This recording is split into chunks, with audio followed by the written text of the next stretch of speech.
Hello everyone, welcome back here to the Osium channel. Today I would like to talk about diversity and more specifically about the language of diversity, because I believe that people in our companies lack of the words that allows them to talk about diversity, and therefore they prefer not to address the topic very often. And this is a pity, because usually they would be supportive, but they prefer to refrain from actually talking about the different topics of diversity, mainly because they are worried that they could offend others if they don't use the right words. And that is, of course, creating a barrier. And so what I would like to do here in this video is to give a few examples of those barriers and then make a few proposals how we can overcome them.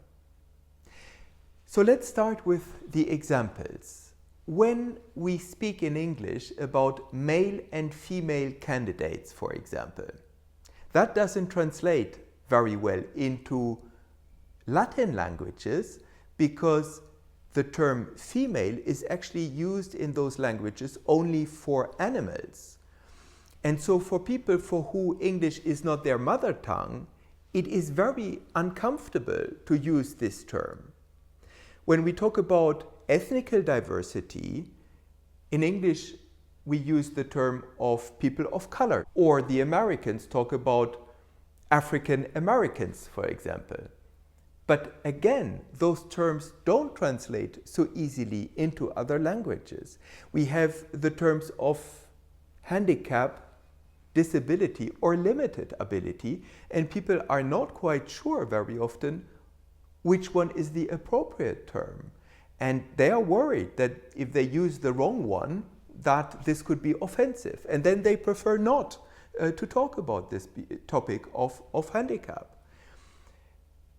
We have the term of LGBT+, which is quite a technical term and which is meant to be inclusive, but many people don't know exactly what it means, and then they may prefer not to speak about this topic of homosexuality. They are not quite sure if they can use the terms gay and lesbians, and then prefer not to talk about the topic.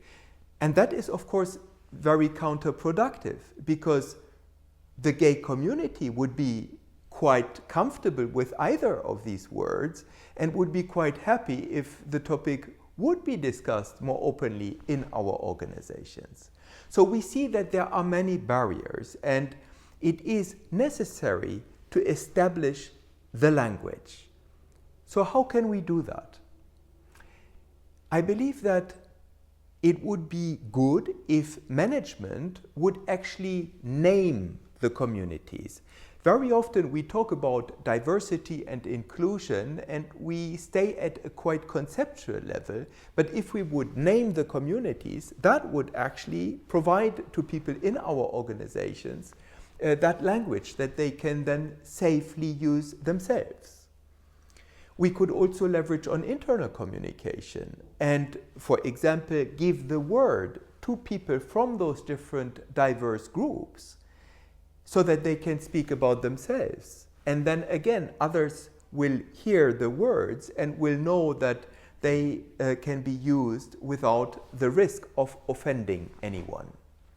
I believe that providing a language of diversity is therefore an important step on the journey towards diversity and inclusion in our companies.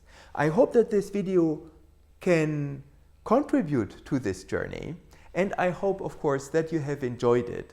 If it is the case, please don't forget to like, comment, or share.